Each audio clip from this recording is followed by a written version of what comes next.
coming to the white line. It's on. Matthew Stelzer, your leader early in this one. 4 wide, Tony through turns 2. Look at Larry Ball Jr. Stacking them up 4 deep as they work down the back straightaway. Matthew Stelzer will bring him around to lead lap number 1, but LBJ has got her whistling Dixie on the high side. 14 laps remaining, and the hammer goes down, the green goes up.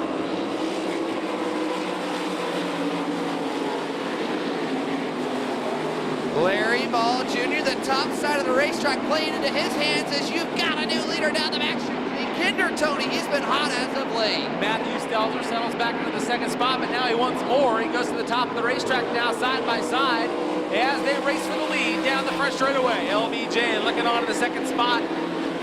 Michael Philbin running in the 4th position as they battle it out. 3 cars now battling for the 5th spot. 3 cars battle up front as they work into turn 3. Here comes LBJ. Josh Hignay's worked his way into the top 5 as the battle up front. Tony is hot, heavy. You can throw a blanket over the top 3. Jake Kinder, Matthew Stelzer, and Larry Ball Jr. putting up a show. Here comes Stelzer back to the lead. Matthew Stelzer wasn't ready to settle for the second spot, and he takes the top spot back as they work down the back straightaway. But Blake, take a look back just a little bit further. A few guys starting to move their way forward in the field.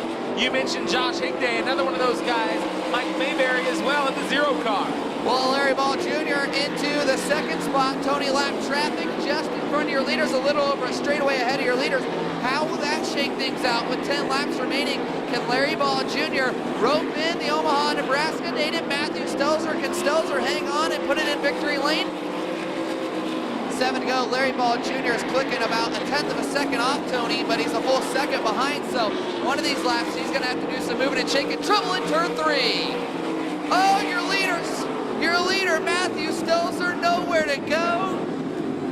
Cody Ambers around, came down the track. Matthew Stelzer, absolutely nowhere to go.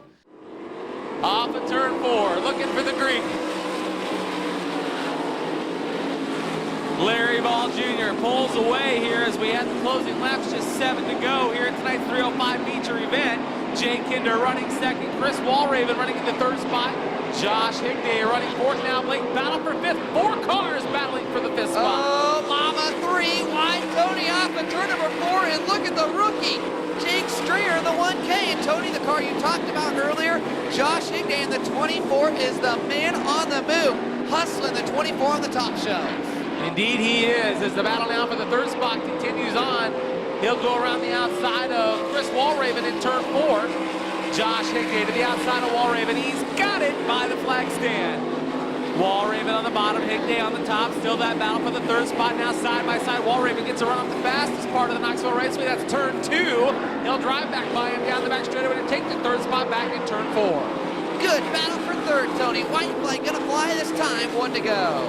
Hignay all over the back bumper of Walraven through turn 4. White flag's out, 1 to go. Jay Kinder still running second. Walraven goes to the bottom of the block, shuts the door on Hignay. Hignay has to get out of the gas and slide up across the racetrack. He bangs the cushion in turn 2.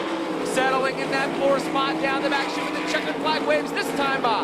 Off at turn number 4, the 2nd time on the year, Larry Ball Jr. to victory lane. Look at the drag race for 3rd. Hignay, oh my! And he drove right over the front end of Walraven. Walraven spinning wildly. The front end collapsed on the car number 28, nearly turning the race car over at the flag stand. It is pretty slick, and the entry where I can normally run the bottom pretty good, I couldn't hit it very good, so I had to get up and lean on something. And then as the race went on, I started to be able to stick the right rear a little more on this end, and on that end I still had to get up top and lean on it. I was catching him, but I was going to need traffic to slow him down, just like kind of a normal deal. And Matt was setting a good pace. I hate to see that happen to him because he's deserving of getting his win, and he will too before this year's over.